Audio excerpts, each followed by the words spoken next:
নমস্কার বন্ধুরা, তিয়াশাস রেসিপিতে সকলকে স্বাগত জানাই। আজ আমি আপনাদের সঙ্গে একটা মাছের রেসিপি শেয়ার করতে এসেছি। আপনারা যে কোনো মাছ দিয়ে এই রেসিপিটা তৈরি করে নিতে পারেন। আমি এখানে রুই মাছ নিয়েছি। এবার এই রুই মাছটাকে একটু ম্যারিনেট করে নেব। তার জন্য মাছের মধ্যে দিয়ে দিচ্ছি পরিমাণ মতো নুন, পরিমাণ মতো দিয়ে দিচ্ছি হলুদের গুঁড়ো, আর অল্প পরিমাণে একটু ঝাল লঙ্কার গুঁড়ো দিয়ে দিচ্ছি। তারপর নুন, হলুদ আর লঙ্কার গুঁড়োটা মাছের গায়ে ভালো করে মাখিয়ে নিতে হবে।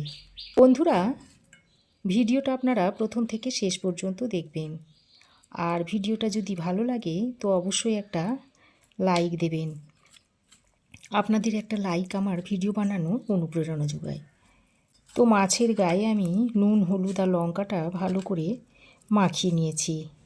এবার আমি এটাকে 5 মিনিট মতো রেস্টে রেখে দিচ্ছি।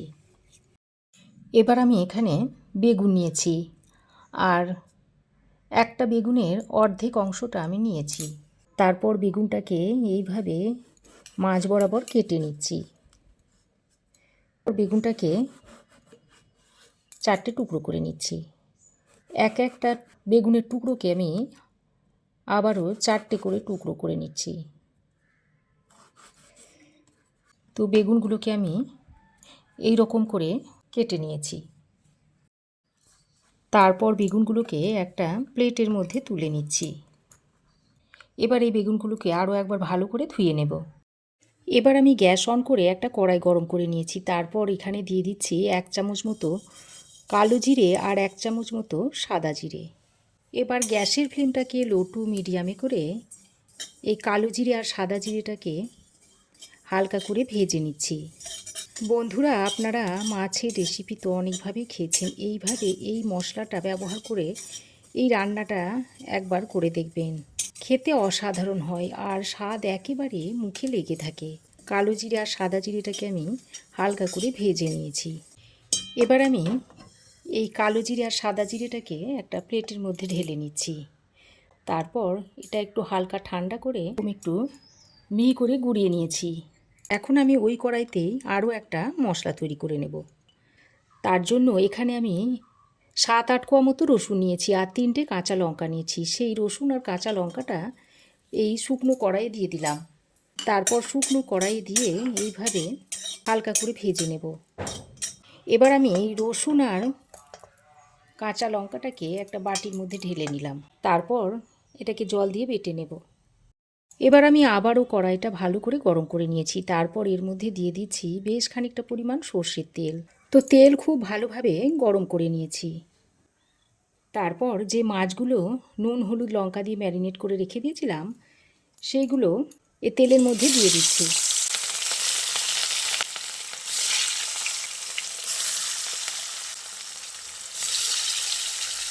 এবার গ্যাসের ফ্লেমটাকে লো টু মিডিয়ামে করে মাছগুলোকে ভেজে নেব। তবে আপনারা আপনাদের পছন্দ মতো মাছটা হালকা বা কড়া করে ভেজে নেবেন। তবে আমি আজকে মাছটাকে একটু কড়া করে ভেজে নেব। তো মাছের এক সাইড ভালোভাবে ভাজা হয়ে গেলে মাছগুলোকে আমি উল্টে দিয়েছি। এবার আমি একটা মিক্সিং জার নিয়েছি। তারপর ওই মিক্সিং জারের মধ্যে যে রসুন আর কাঁচা লঙ্কাটা শুকনো কড়াইয়ে ভেজে নিয়েছিলাম সেটা দিয়ে দিলাম। সঙ্গে অল্প পরিমাণে একটু জল দিয়ে আমি এরকম মিহি করে বেটে নিয়েছি।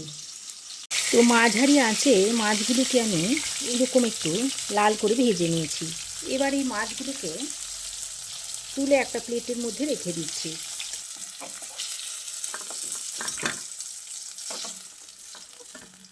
একইভাবে বাকি মাছগুলোকেও ভেজে নেব।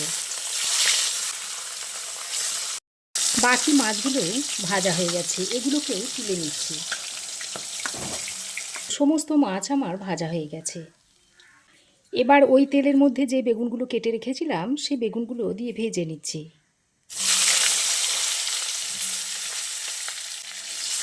তো বেগুনগুলোকে দিয়ে তেলের সঙ্গে হালকা করে ভেজে নেব। আর গ্যাসের ফ্লেমটাকে হাইতে করে বেগুনগুলো ভাজবেন, তাহলে খুব বেশি তেল টানবে না। তো দেখুন বেগুনগুলো আমি এরকম হালকা রং ধরিয়ে ভেজে নিয়েছি। এবার এই বেগুনগুলোকে তুলে নিচ্ছি। এইভাবে তেলটা ছেঁকে বেগুনগুলোকে তুলে নিতে হবে। তো দেখুন বেগুনগুলো ভেজে তুলে নিয়েছি। এবার আমি ওই তেলের মধ্যে দিয়ে দিচ্ছি অল্প পরিমাণে একটু কালো জিরে, দুটো শুকনো লঙ্কাকে ফাটিয়ে দিয়ে দিয়েছি, আর একটা তেজপাতাকে দু টুকরো করে দিয়ে দিলাম। এবার ফোড়নটাকে খুব ভালো করে ভেজে নিচ্ছি। ফোড়নটা ভালো করে ভেজে নিয়ে এবার আমি এখানে কেটে রাখা আলুগুলোকে দিয়ে দিচ্ছি। দুটো মিডিয়াম সাইজের আলুকে এরকম লম্বা লম্বা করে কেটে নিয়েছি, সেটা এখানে দিয়ে দিচ্ছি। দুটো মিডিয়াম সাইজের টমেটোকে একটু ছোটো ছোটো করে কেটে নিয়েছি, সেটাও এই আলুর সঙ্গে একসঙ্গে দিয়ে দিলাম। তারপর এর মধ্যে অল্প পরিমাণে একটু নুন দিয়ে আলু আর টমেটোটাকে এরকম একসঙ্গে নেড়ে চেড়ে মিশিয়ে হালকা করে ভেজে নিচ্ছি। আমি আলু আর টমেটোটা একসঙ্গেই দিয়েছি। এইভাবে যদি একসঙ্গে আলু টমেটোটা দেওয়া হয়, দিয়ে যদি ভেজে নেওয়া হয়, তাহলে টমেটোটা খুব তাড়াতাড়ি নরম হয়ে যায় আর তরকারিটা বেশ একটু মাখো মাখো খেতে হয়। তো খুব ভালো করে নেড়ে চেড়ে মিশিয়ে নিয়ে এবার আমি এর মধ্যে অল্প পরিমাণে একটু হলুদের গুঁড়ো দিয়ে দিচ্ছি, আর দিয়ে দিচ্ছি হাফ চামচ পরিমাণ কাশ্মীরি লঙ্কার গুঁড়ো। তারপর হলুদ গুঁড়ো আর কাশ্মীরি লঙ্কার গুঁড়োটা দিয়ে আবারও আলুর সঙ্গে খুব ভালো করে নেড়ে চেড়ে মিশিয়ে নিচ্ছি। দেখুন খুব ভালো করে নেড়ে চেড়ে মিশিয়ে নিয়েছি। তারপর একটা ঢাকনা লাগিয়ে মাঝারি আঁচে খানিকক্ষণ রান্না করে নেব। ঢাকা দিয়ে আমি 3-4 মিনিট মতো রান্না করে নিয়েছি। আর দেখুন টমেটো খুব ভালোভাবে গলে গেছে, আলুটা বেশ মোটামুটি নরম হয়ে এসেছে। এবার আমি এর মধ্যে বেটে রাখা রসুন আর কাঁচা লঙ্কাটা দিয়ে দিচ্ছি। তারপর এই রসুন আর কাঁচা লঙ্কাটা দিয়ে ভালো করে আলুর সঙ্গে নেড়ে চেড়ে মিশিয়ে নিচ্ছি। রসুনের কাঁচা গন্ধটা চলে যাওয়া পর্যন্ত এইভাবে আলুর সঙ্গে কষিয়ে নিতে হবে খানিকক্ষণ। আজকে আমি ঝাল লঙ্কা ব্যবহার করছি না, শুধু কাঁচা লঙ্কার ঝালেই আমি রান্নাটা করে নিচ্ছি। তবে আপনারা যদি মনে করেন ঝাল লঙ্কার গুঁড়োটাও দিয়ে নিতে পারেন। তো বেশ খানিকক্ষণ নেড়ে চেড়ে মিশিয়ে নিয়েছি, আর রসুনের কাঁচা গন্ধটাও চলে গেছে। এবার আমি যে ভাজা মশলাটা গুঁড়ো করে রেখে দিয়েছিলাম, তার থেকে 1 চামচ মতো গুঁড়ো নিয়ে এর মধ্যে দিয়ে দিচ্ছি, আর বাকিটা রেখে দিচ্ছি, পরে ব্যবহার করব। আর দুটো কাঁচা লঙ্কা দিয়ে দিচ্ছি। এবার আবারও সব কিছুকে ভালো করে নেড়ে চেড়ে মিশিয়ে নিচ্ছি। আর এই সময় আমি একটু অল্প পরিমাণে চিনি দিয়ে দিচ্ছি, স্বাদটা যাতে ব্যালেন্স হয়। তবে যারা চিনি একদমই পছন্দ করেন না, তাদের দিতে হবে না।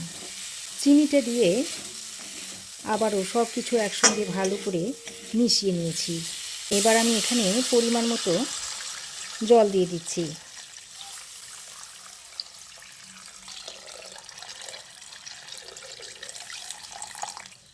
আর এই রান্নার বাকি যে নুনটা, সেটা এখানে দিয়ে দিচ্ছি। জল আর নুনটা দিয়ে আবারও একসঙ্গে ভালো করে নেড়ে চেড়ে মিশিয়ে নিচ্ছি। তারপর ঝোলটা ফুটে আসা পর্যন্ত অপেক্ষা করতে হবে। দেখুন বন্ধুরা, ঝোল খুব ভালোভাবে ফুটে উঠেছে। এবার আমি যে মাছগুলো ভেজে রেখে দিয়েছিলাম সেইগুলো এখানে দিয়ে দিচ্ছি, আর সঙ্গে ভাজা বেগুনগুলোকেও দিয়ে দিচ্ছি। ভাজা বেগুন আর মাছগুলো দিয়ে ঝোলের সঙ্গে ভালো করে নেড়ে চেড়ে মিশিয়ে দিচ্ছি। ভালো করে নেড়ে চেড়ে মেশানো হয়ে গেলে এবার আমি ঢাকা দিয়ে 5-6 মিনিট মতো রান্না করে নিচ্ছি। তো ঢাকা দিয়ে আমি আরও 5-6 মিনিট মতো রান্না করে নিয়েছি। আর দেখুন আলুগুলো ভালোভাবে সেদ্ধ হয়ে গেছে। এবার আমি বাকি যে গুঁড়ো মশলাটা রেখে দিয়েছিলাম সেটা এখানে দিয়ে দিচ্ছি, আর সঙ্গে বেশ কিছুটা ধনেপাতা দিয়ে দিচ্ছি। আবারও একটু হালকা হাতে এইভাবে নেড়ে চেড়ে মিশিয়ে দিচ্ছি। তারপর আবারও 2 মিনিট ঢাকা দিয়ে রান্না করে নিচ্ছি। তো আরও 2 মিনিট ঢাকা দিয়ে রান্না করে নিয়েছি, আর রান্নাটা দেখুন একেবারে কমপ্লিট। এভাবে আপনারাও একবার তৈরি করে খেয়ে দেখতে পারেন। আশা করছি আপনাদেরও ভালো লাগবে। তো রেসিপি কেমন লাগলো অবশ্যই একটা কমেন্ট করে জানাবেন। ভালো লাগলে একটা লাইক ও শেয়ার করবেন। পাশে থাকা বেল আইকনটা অবশ্যই প্রেস করে দেবেন। আর আমার চ্যানেলে যদি নতুন হয়ে থাকেন তো প্লিজ চ্যানেলটাকে সাবস্ক্রাইব করার অনুরোধ রইল। আজ এ পর্যন্তই। আবার দেখা হবে নতুন কোনো রেসিপি নিয়ে নেক্সট এপিসোডে। সে পর্যন্ত ভালো থাকবেন, সুস্থ থাকবেন। ধন্যবাদ।